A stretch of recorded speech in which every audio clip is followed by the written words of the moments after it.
Understanding Sales Territory, a guide for English language learners.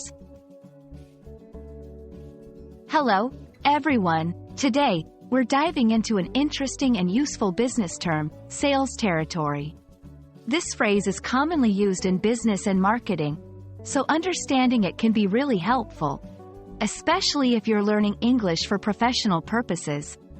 Let's explore what this term means and how it's used in the business world. A sales territory refers to a specific geographical area or a group of customers that a company assigns to a salesperson or a sales team. This division is made for several reasons. First, it helps in organizing and managing sales efforts more effectively.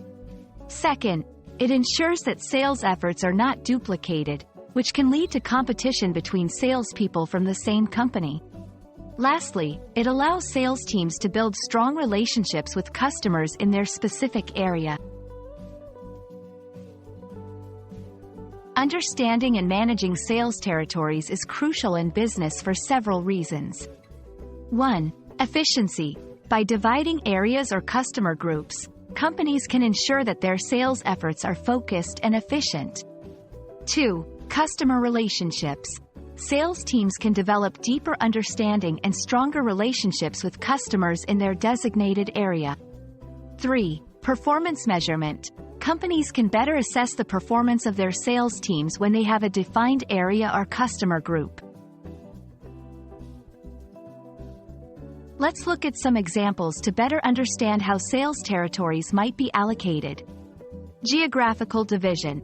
A company might assign a salesperson to handle all sales in a particular city or region.